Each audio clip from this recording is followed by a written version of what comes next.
Children are not born racist. They are taught to be racist. And in this series of Black Dolls, I'm going to use excerpts from this book, Racial Innocence, Performing American Childhood from Slavery to Civil Rights by Robin Bernstein, to explain to you not only how true that sentiment is, but how these dolls were used to keep the sentiment of slavery alive well into the 20th century. I chose this book because I've been researching these dolls for the past 4 years, and this book really encompasses everything I have learned and lots more. But before I continue, I'd like to warn that if you're easily offended by discussions about our unfortunate history in regards to slavery, and if you love Raggedy Ann but you don't want to hear about her part in all of this, now would be a good time to scroll on.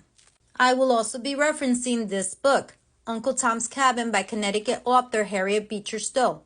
This is an 1852 novel about an enslaved man, Tom, who while being transported to a slave auction saves little Ava, a white girl who became the emblematic child angel of the 19th century. From the time this book was published and through the mid-20th century, it was said to have had a major influence on the way the American public viewed slavery.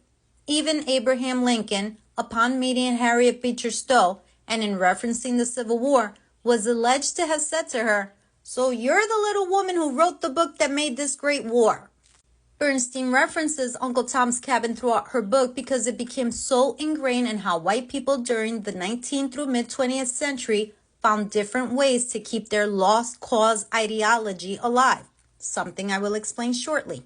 Now, on a personal note, I want to add that as a picker and collector, there is one common theme that I've observed over the many years since I've been picking and collecting in Connecticut, and that is how many times an item I purchase may appear so innocent, but after a little research, I learn how inherently racist the item really is.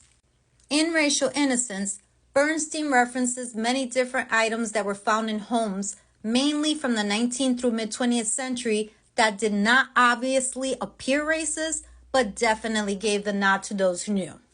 There are two concepts Bernstein discusses, and that is racial innocence and the lost cause.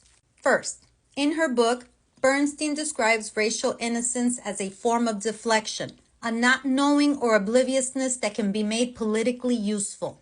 Secondly, Bernstein describes how this racial innocence evolved from what was known as the lost cause, a term you likely hear and may even use today.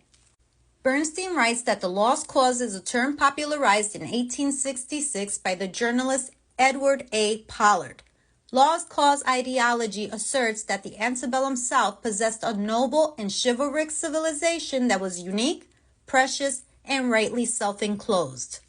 Pollard argued that military defeat and emancipation caused this culture to become lost, but the greater cause could be resurrected if writers and artists convinced the nation that Southern culture ought to exist free from Northern interference.